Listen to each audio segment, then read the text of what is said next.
Hello, and welcome back to the Diogenes Podcast. I'm your host, Christopher Willingham, and together we will chew our way through Wokistan in search of an honest man, or woman, or they, them. I'm just kidding. There's nothing honest about any of that. Today we have a real chiller here on the Diogenes Podcast.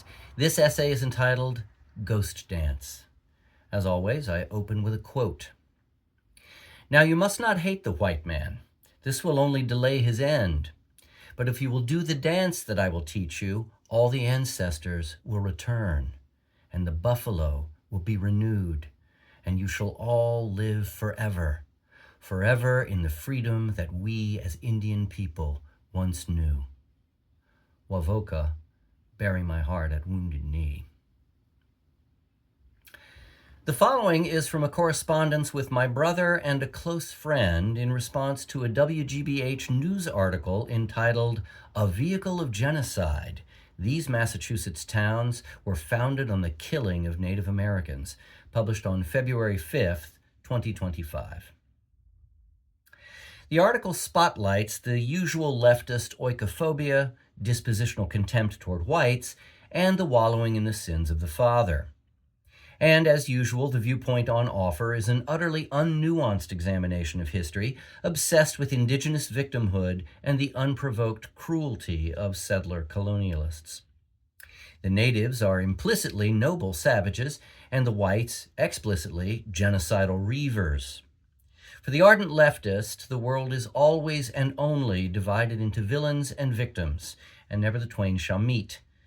And the more distant in time and in kind, the more lovable and sacred the other becomes.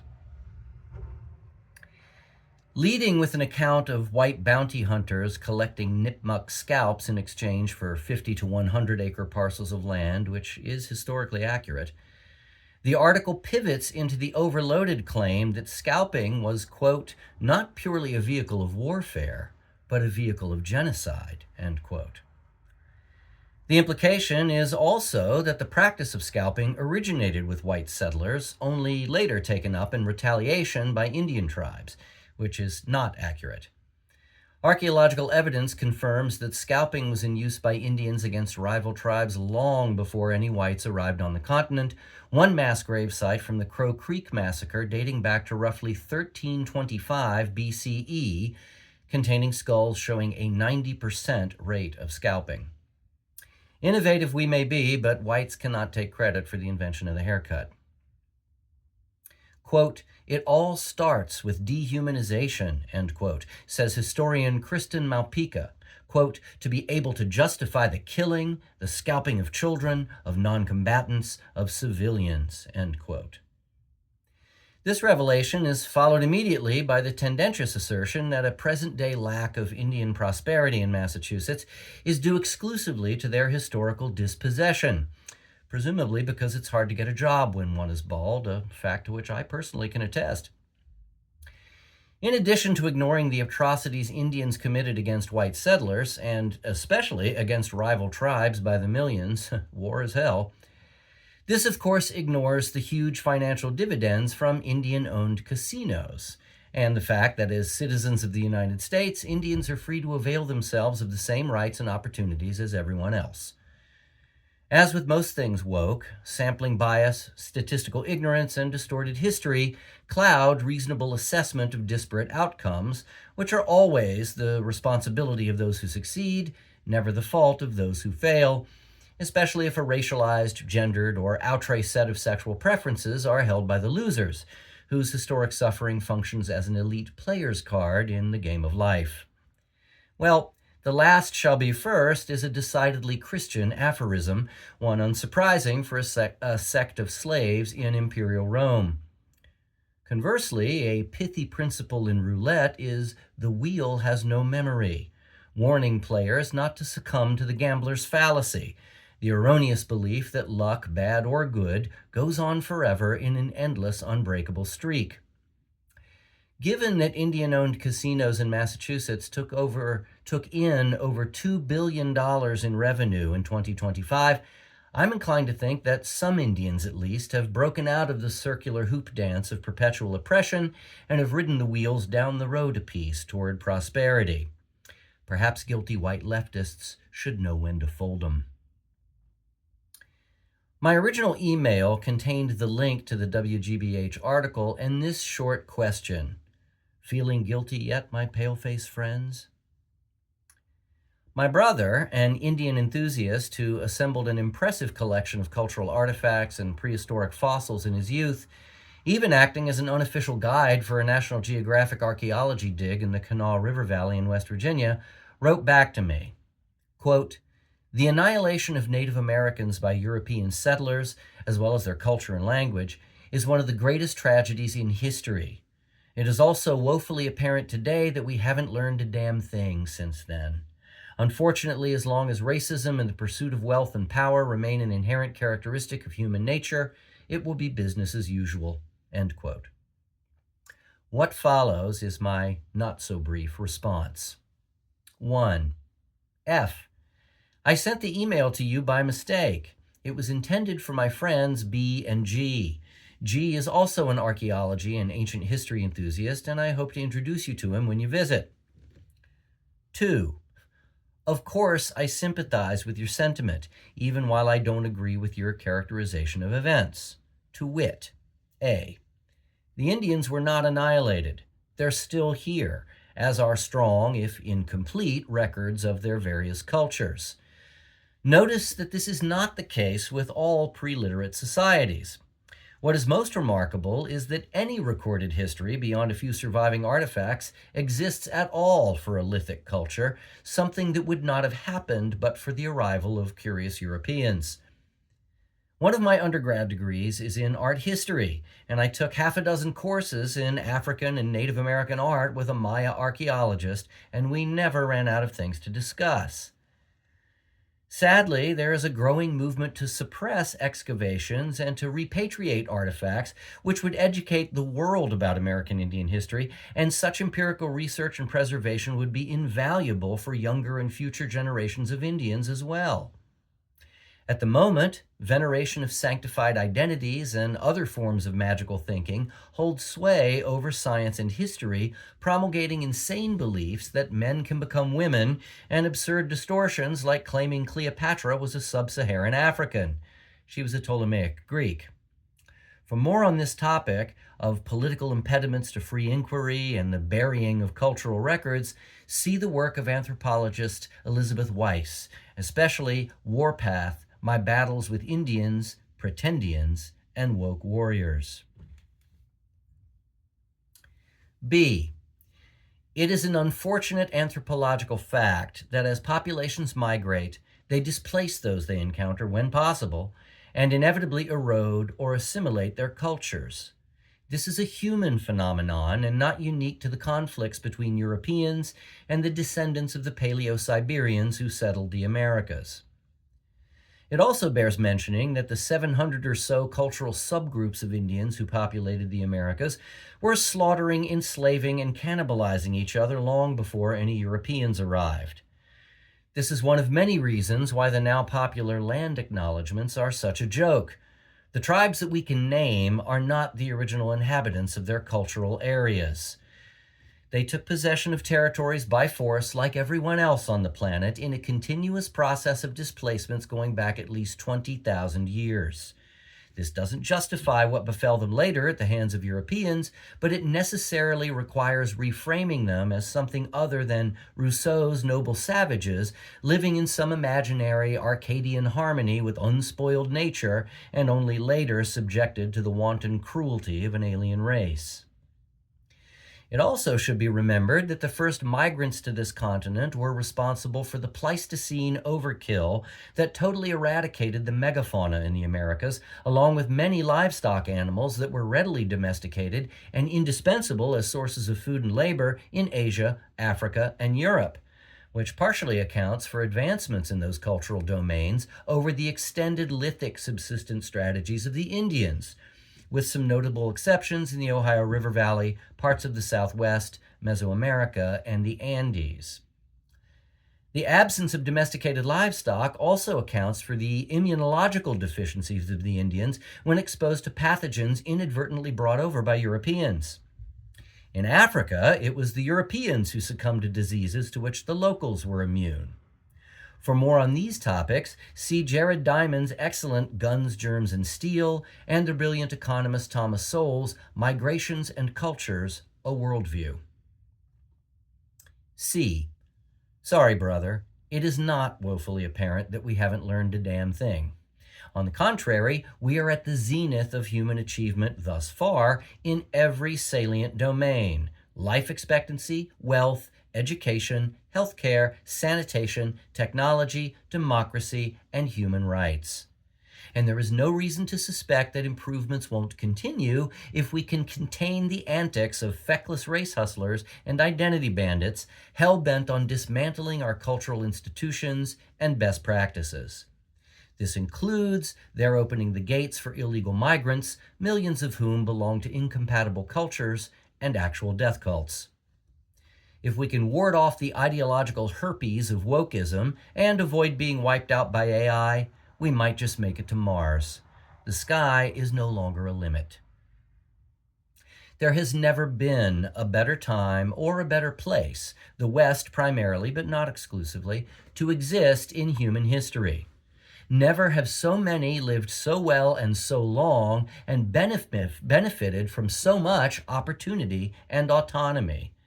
Nor have so many from such diverse backgrounds been gathered together to make their way and been permitted to contribute and criticize their own culture without fear of reprisal. This last privilege is almost exclusive to the West, although it is disappearing at a frightening rate in Europe, where leftist governments are silencing and jailing their own citizens while allowing the mass migration of unassimilable third world hordes and the unchecked Islamization of their own cultural heritage. The data on the global rise in standard of living attributable to Western innovation and commerce are incontrovertible. If you want the facts and are prepared to chew on text and graphs, I recommend cognitive scientist Steven Pinker's exhaustively researched The Better Angels of Our Nature. It is imperative to acknowledge that this civilization we inhabit is overwhelmingly attributable to the global movement of European populations over the course of several centuries, and the beneficial effects of trade and cosmopolitanism that led directly to the Western Enlightenment, the Industrial Revolution, the emergence of the first true democracies in America and France, the abolition of slavery spearheaded by Great Britain, and the establishment of the UN after the hemoclysms of the 20th century. Were there staggering acts of human cruelty along the way? Yes, there were. But that is only part of the story, one with which many on the left seem to have a pathological obsession, hence the endless self-flagellating anti-oppression rituals on display all the time. Would it have been different if some other culture or civilization had led the age of exploration, invented the microscope, or harnessed coal power for the engines of industry? Doubtful. It would appear that the uglier moments of cultural competition were co-structural with the development of a global civilization, and regardless of ethnic lineage, every human being on the planet today is descended from tyrants and from slaves. If we have survived the worst of ourselves as a species, surely it is appropriate to acknowledge and take advantage of the benefits gained, which increasingly include more of the world. To evoke Pinker, it is astonishing how much so-called progressives disavow progress. Expectations of the perfect are always the enemy of the good and get us nowhere. D. Racism is unconscionable, and it's very real. But it is best understood as a form of my-side bias. People of all kinds have little difficulty finding reasons to exclude or aggress against other kinds, especially when they are perceived as impediments to group interests. But, as the black and very liberal linguist and New York Times columnist John McWhorter has often noted, in contemporary America, the demand for racism outstrips the actual supply. Ubiquitous cries of bigotry in this country are little more than dog whistling to score political points, silence opposition, and swell asset portfolios, like that of BLM co-founder Patrisse Cullors. Resentment used to be an emotion. Now it's a job description. The ideologically incontinent woke left carry on as if we are still stuck in the 1950s or the 1850s, when their current grift would actually make sense as well as dollars. McWhorter's exposition is convincingly laid out in Woke Racism, How a New Religion Has Betrayed Black America, and he appears bi-weekly on Brown University and Black economist Glenn Loury's podcast. I follow Morgan Freeman's admonition that if we want race to cease being an issue, we should stop talking about it. Content of character is significantly more important, and these days its absence is concerning. Someone said something about that once, I think. E. As for wealth and power, as long as there are individual differences in aptitude, ability, application, affiliation, priority, preference, and providence, there will be an uneven distribution of outcomes, including access to wealth and power, which, yes, tend to concentrate in an elite class. This is and has been true in every society.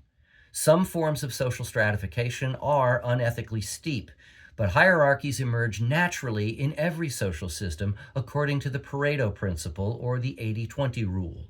20% of a given cohort will do 80% of the best work, whether it's a construction crew or a think tank, a classroom, or a culture.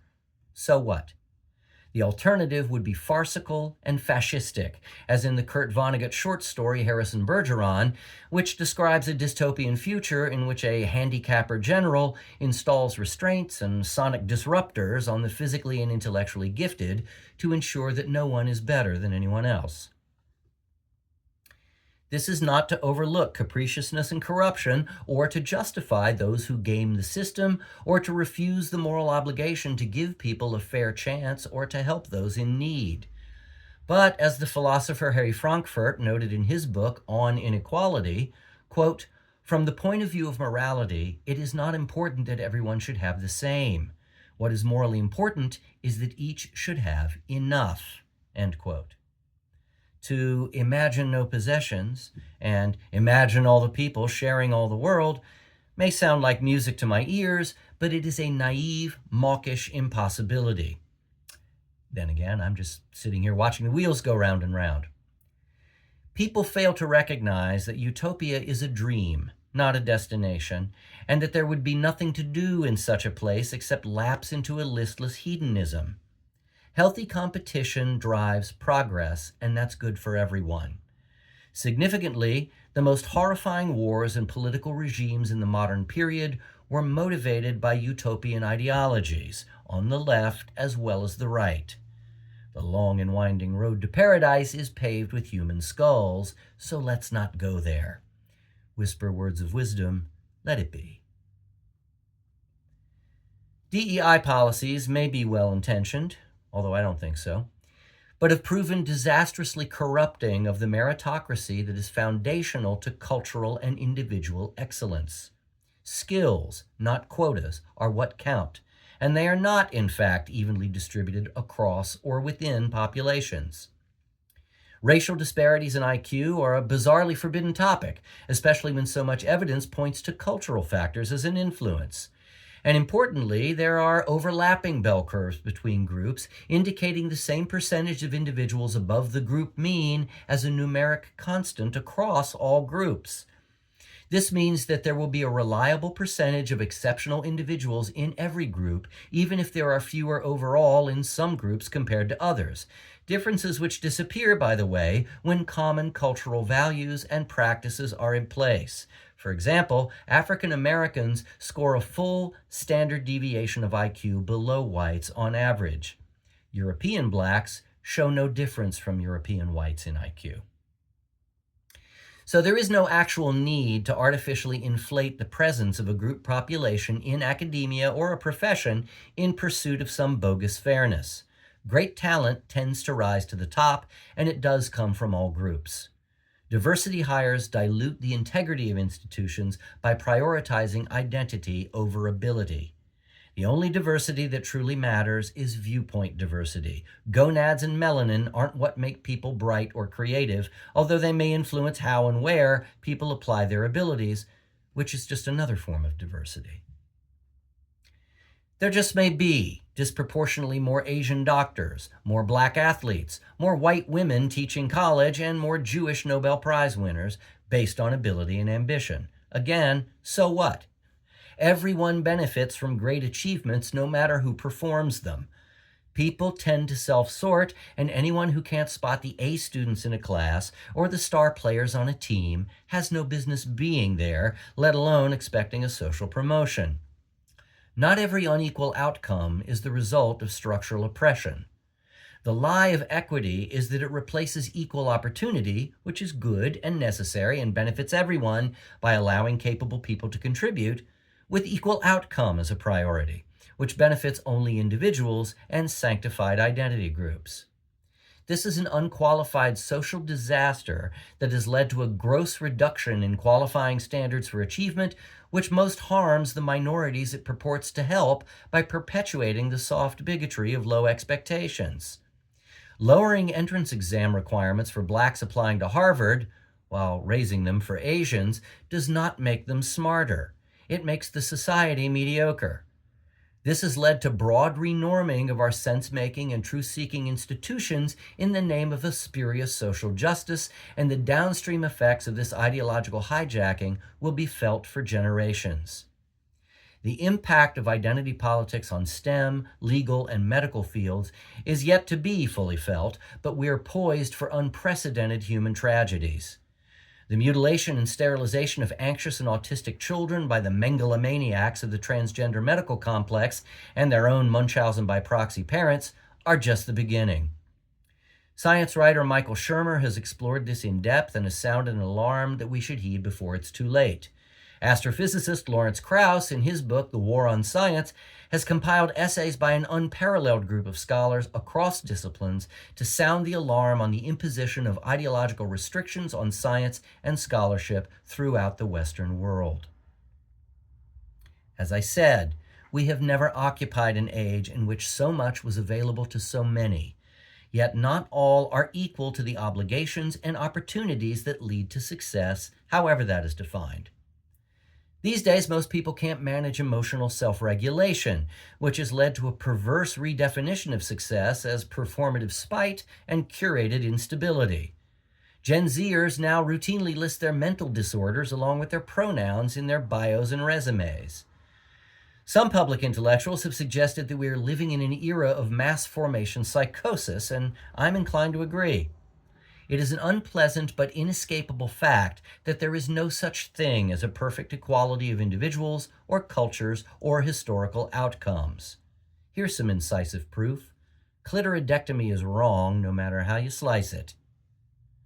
Progress is not made by everyone everywhere at the same rate, and those who cannot or will not adapt will be left behind. This isn't just a cultural practice, it's a law of nature. The road to utopia is littered with Darwin Awards, too. Leftists often assume that difference in ability and merit, which affect educational and professional opportunity and outcome, will somehow lead to social and moral inequality, which certainly has happened in the past, but just is no longer true, at least in the West. The rights revolutions of the last century have been broadly good and successful, even if they are now being weaponized as distorting fictions to mask a will to power by the woke. Ultimately, we need to remember that humans are hardwired for bias, but also for designing ethical systems to overcome it, and that should be encouraging. F. You're right. The pursuit of wealth and power is business as usual and is an inherent human trait. Homo homini lupus est. Man is a wolf to his fellow man. And unscrupulous people will always seek to profit off the suffering of others, or at the least, disregard others' suffering in the selfish pursuit of their own ends. But not all wealth and power is used for evil or exploitative purposes, and we have a civilization to prove it. A low-resolution critique of capitalism is no reason to dismiss the gains we've made or the possibilities that may yet arise. All human endeavors are works in progress and rarely proceed in a straight line, and advances often grow below the threshold of perception in a single human lifetime. Negativity bias pervades the news, and the contagion of social media has led to an epidemic of catastrophizing and epistemic distortion. The dominant cultural narrative, the woke catechism, is obsessed with power struggles between arbitrarily designated oppressed and oppressor classes, which are always described in mercurial terms that serve shifting special interests. Wokeism is fundamentally a victimhood ideology, with the embedded assumption that if one belongs to a sanctified victim group, the best thing is to be coddled, sheltered, and given unearned privileges to make up for past injustices, some of which are imaginary, none of which are the responsibility of people living in the present. It's sad that the world is unfair and that there are awful people with bad intentions and actual power to act on them. But nobody wins the victimhood Olympics, which I sometimes suspect is precisely the point. Actual achievement requires extraordinary effort and motivates people to keep raising the bar in pursuit of further excellence. Posing as a loser absolves people of making any effort at all, and they take refuge in a permanent rescue fantasy that places the onus on someone else to validate their existence and take care of them. A quick scan of social media, especially TikTok and Blue Sky, shows indelibly that these are not effectual people. The cohort that clamors to hashtag defund and hashtag disrupt and hashtag decolonize is not one that contributes to the greater good. If intolerance is a tyranny of bigots, then an excess of tolerance is a tyranny of toddlers.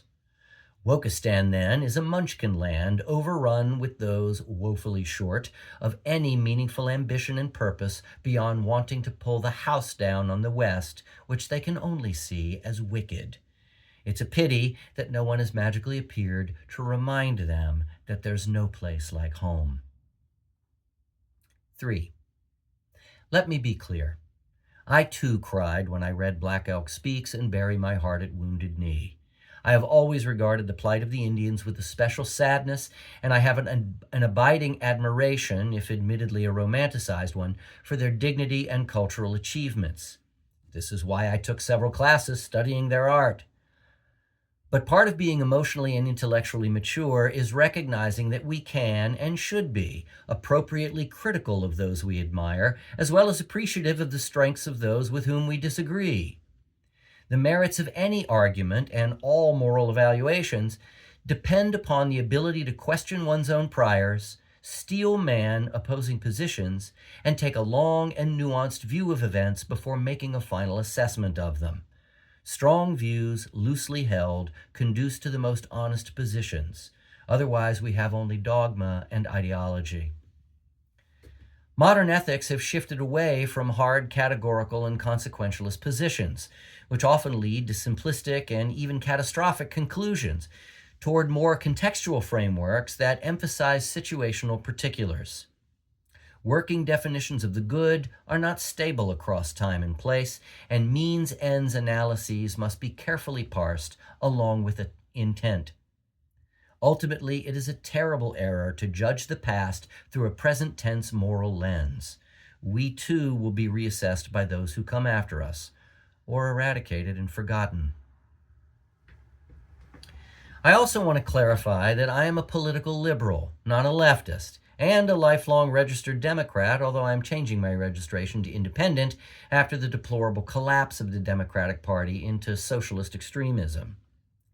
Woke ideology is patently illiberal and authoritarian and predicated on distortions originating in postmodern pseudo-philosophies and neo-Marxist social doctrine, which could never coexist in a scholarly domain, but had to wait until a sufficiently confused and self-contradictory ideology like wokeism came along to get lumped together like corn kernels in turds.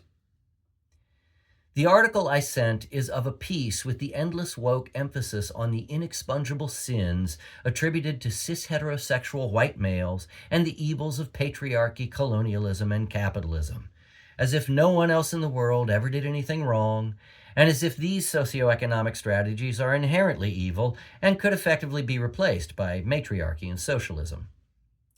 My point in sending the original email and link is that hands that wring themselves endlessly over the past will build no better future. But, as I said above, I don't think the woke truly want a better future. then they'd have nothing to complain about. The victimhood industrial complex of the woke operates like a cult. Much like cults and religions, the woke are obsessed with ideological purity and have a sadistic fascination with moral transgression and punishment, which goes on forever because self-righteous narcissists can't get enough of their own shrieking. Say what you will about the tenets of Christianity, at least it has a redemption narrative and values reflection and personal responsibility. It is common knowledge that whites were aggressive to Indians and that the settler colonialism of Europeans displaced them. What happened was sad, but inevitable.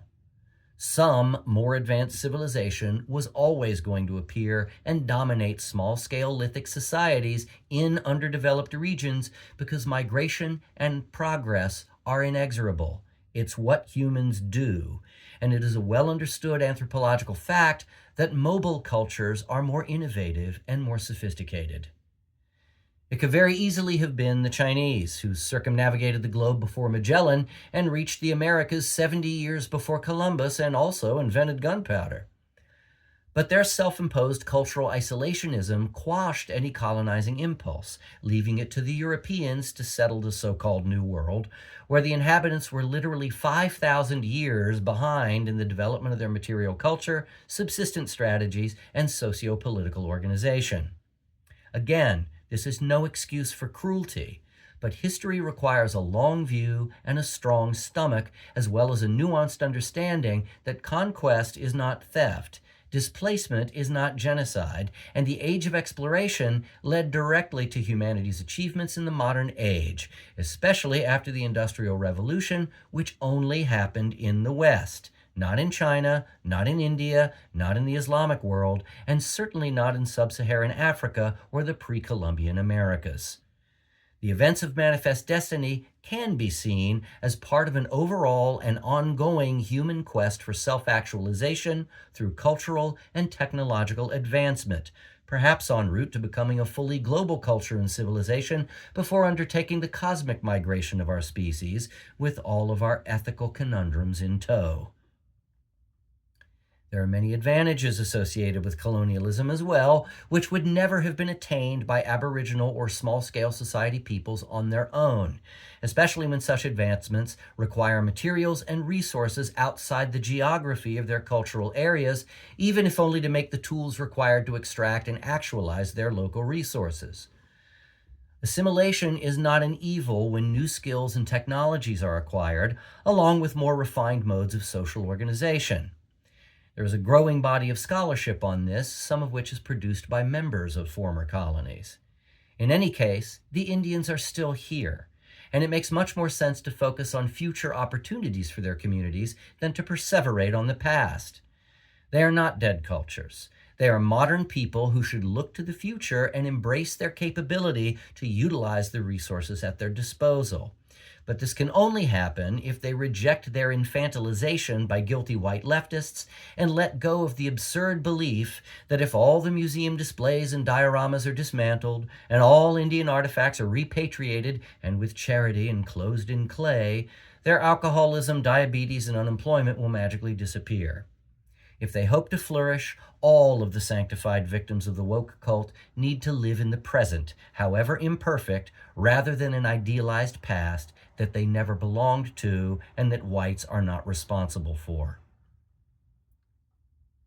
My objection to the article I sent is that it is another in an endless series of spiteful reminders that once upon a time, someone did something mean to somebody, and we must stand in shame in the public square forever, even though we had nothing to do with it. It is a smarmy and malicious and stereotypically feminine form of character assassination and reputational undermining intended to subvert the legitimacy of our own country and culture. And if that sounds sexist, take a look at the leaders of so-called progressive social justice movements and the DEI officers and the faculty and administration at the schools that launder these ideas. Consider who dominates in clinical psychology, in the therapy industry, and increasingly in jurisprudence. Take note of who is writing and directing TV shows, films, and legacy franchises, and the girl bossification of everything, and the fading representations of white men as anything other than evil, bumbling, neutered, and goofy looking. Wokeness is a gynocracy, a category recently expanded to include anyone in a dress. So don't count the menfolk out yet, I guess. The self-loathing of the social justice mafia is off the fucking charts, and people in the least racist and most open and tolerant culture in human history are having their faces daily shoved in shit for already doing the right thing. This is not part of an honest, good faith conversation about history. It is not about speaking truth to power, and it is certainly not about any kind of commitment to building a better world. It is grievance archaeology, exhuming every past misdeed, inventing some when the supply seems low, and remaining hypervigilant in the present for any sign of moral contamination. Germophobia for the soul. And everywhere are the groveling caveats and qualifiers. People can no longer just say who or what they like without denouncing and distancing themselves from anything morally suspect about that person or thing. I really like Ryan Adams musically, but he's a misogynist who should be in jail. This fashionable denunciationism is mostly empty virtue signaling, but is also a kind of subtle, sinister way of sneaking in a mandatory loyalty oath in the public discourse. Every statement of preference has become a pledge of allegiance. Every cultural engagement has become a reckoning. All things past must be morally lensed through the present, and we are tacitly required to point the finger and find the enemy. The Jewish philosopher Hannah Arendt, who coined the famous term the banality of evil, noted that once something can no longer be said, we are already living in a tyranny. I submit that once we are required to keep a list of our sins stapled to our chests, we each have become both guard and inmate in our own personal concentration camp. The Jews wore special patches too, and were also told to do the work. Arbeit macht frei. Strange how we cry for the Indians, but seem to have forgotten this after the events of October 7th, 2024. All of this is being done to justify a sustained and hateful campaign against the people and practices that, however imperfect, have created much of the greatest good the world has ever known, and which a global population of 8 billion cannot do without. How is it a moral act to put the West in such jeopardy? How is it productive to wallow in past mistakes instead of finding solutions for present problems? Why are our ancestors more important than our children, who are doped up on psychotropic medications for dubious disorders, hypnotized and demented by technology, and emotionally and physically mutilated as minors, sometimes without parental consent? This level of deranged hostility and dispositional contempt would not be tolerated in any other place at any other time. And strangely, since we're constantly told how uniquely horrible we are, people from all over the world still want to come here, which is another discussion altogether. As I said above, the main problem is that so-called progressives actually don't believe in progress, only in the hoop dance of perpetual oppression, righteous indignation, and vicious retaliation. A regular three-ring circus. If Buffalo Bill, Calamity Jane, and Sitting Bull could see us now. Wokeness is a self-marginalizing discourse that makes a virtue out of its own alienation.